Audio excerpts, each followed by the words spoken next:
today, you guys, how's everyone doing? But today, you guys, we're finna talk about this envy situation and these Ponzi schemes. You see what I'm saying? This envy situation and these Ponzi schemes, because these Ponzi schemes, at the end of the day, they're bad for business. They're bad for business all the way around the board. You see what I'm saying? Because at the end of the day, the people that get scammed out their money with these Ponzi schemes, they continue to take the loss after the Ponzi scheme, or after the suspect who did these things to him is allegedly apprehended or whatever.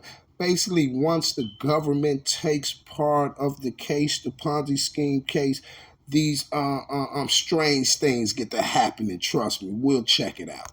Look at the predicament that DJ Envy's in. See, DJ Envy, you have too much to lose. You see, if it's funny situations going around in the business that you're partners with and you built, see, because you know you got too much to lose, and people that know they got too much to lose, that's their number one priority, is to make sure people that's doing business with them and their business partners and people that's running help running their chain business dealings and stuff like that, he would have been on that, like, oh, he gonna check all this, any faulty business going on, any things like that. And this is the reason why I can say that Mr. DJ Envy knew exactly what was going on. Well, let me quit talking, you guys, and let's get on into this video. Platform, you are a celebrity. You got millions of people that listen to you on a daily basis. You got a partner of yours who is accused of some very serious allegations. Millions of dollars have been alleged to be scammed at this point, right? I want to ask you first of all, there was nothing that you can buy. Now, has anybody ever gave me $1, a dime, a nickel, a quarter, $100, $1,000, $100,000, or $500,000, or $1 million? Not one person. Because I'm making my business not to take money from nobody. And there's nobody on this live, and there's nobody in here that can ever say Envy, they gave Envy $1. I done helped everybody get homes. I done helped over 1,000 people get into homes. Because the guy last night, he said that he gave Caesar $1 million. When he said he came to the office, you were right there to greet him. He said he felt like you were part of the entire process as far as bringing him into him even deciding to make this investment in the office, and he's in the exact same office as I'm walking in before we even come to an agreement on a deal. So how do you feel like you play a part in that when an investor feels like, hey, my investment decision is based off the fact that I'm watching you sit in the same office with this guy? Conversation with somebody, you decide to do whatever you want to do. That has nothing to do with envy. If Envy said, do this because I said it's cool, that's a different story. No, Envy, no. The man said that he knows somebody that came to do business with you guys, with Caesar, of $1 million deal. $1 million or something. I know it's $1 million or better.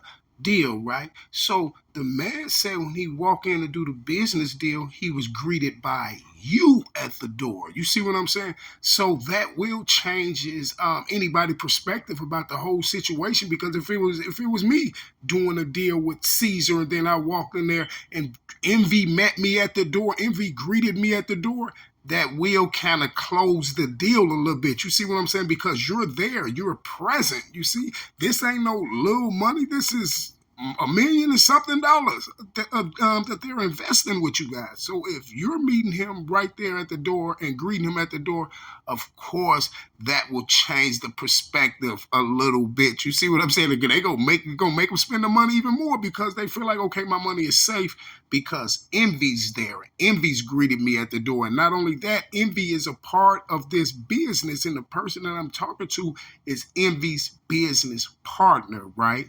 Okay. Envy's name on the contract, that's a different story.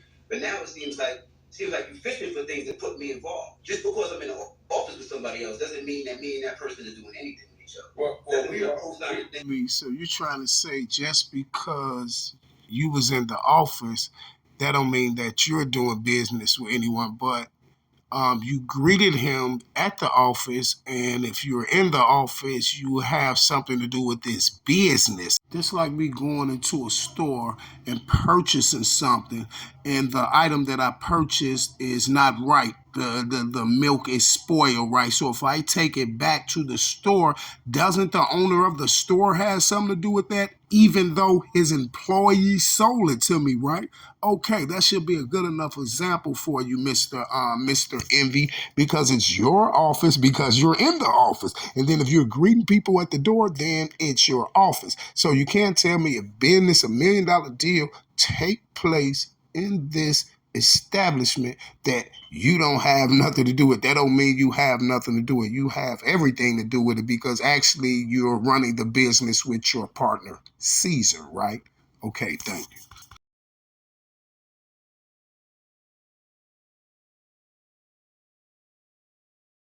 See, you guys, this is what I don't get about the whole Ponzi scheme thing. You see what I'm saying? This is what I don't get about the whole situation. It's not the Ponzi scheme or the people who's doing the Ponzi scheme.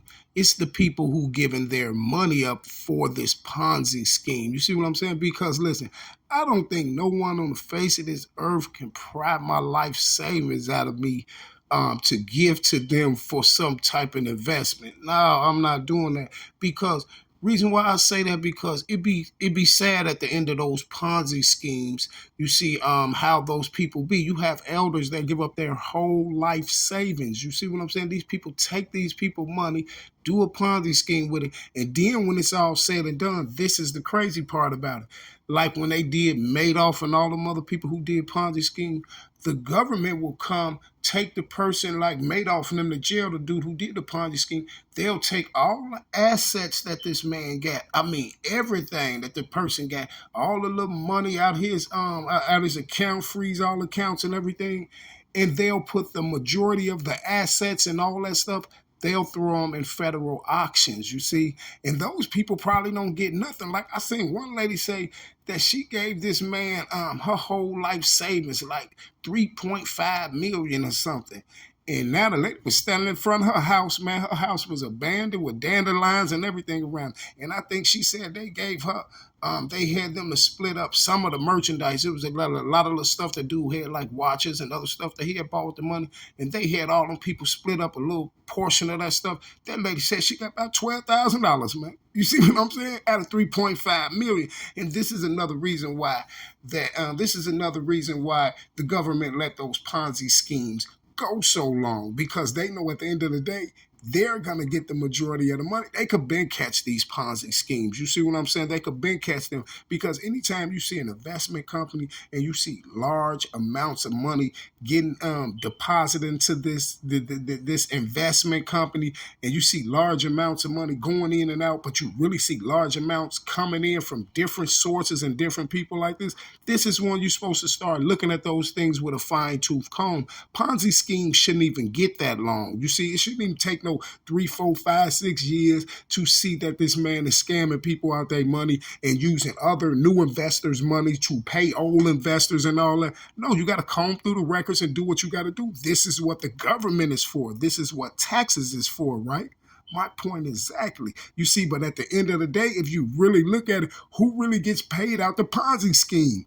The government, because they keep all the assets and everything. They keep all the assets. They freeze the accounts. They keep all the money. They keep everything. Like the people who lose in the Ponzi scheme, they don't get a portion of their money back. You see what I'm saying? They get so much of a small percent of their money back. Like I told you, this lady lost 3.5 million. Them folks gave her like 12,000.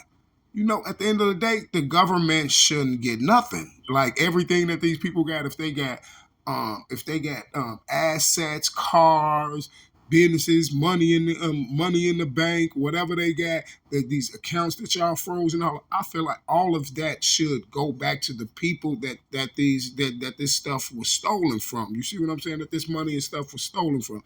But at the end of the day, I 100% believe that Mr. DJ Envy knew exactly what was going on in his company. It's no way on God's green earth you didn't know what was going on. We are talking about millions and millions of dollars. It ain't like we talking about no $10, $15, Mr. Envy. You greeting people at the door. Guess what, Mr. Envy? You knew the guy was coming to do the business deal. You see what I'm saying? And that's why you was at the door greeting him, because you know he was coming to invest a million or better with you guys, right? Okay, Mr. Envy. See, that's all it is. So, Mr. Envy, the more you try to beat around the bush and act like you didn't know about it and none of that, it's gonna come out, Envy, and you're just gonna make yourself just keep looking a little weird, a little crazy, a little strange. Matter of fact, you're gonna make yourself look guilty, but you ain't gotta make yourself look guilty because I think that's the government's job to do. You see, but you're doing it for them now. You see, by getting on social media and trying to convince us that you didn't know nothing about all these millions and millions of dollars that was getting Ponzi scheme through a company that you ran with Mr. Caesar, right? Okay, my point exactly, and I'm out.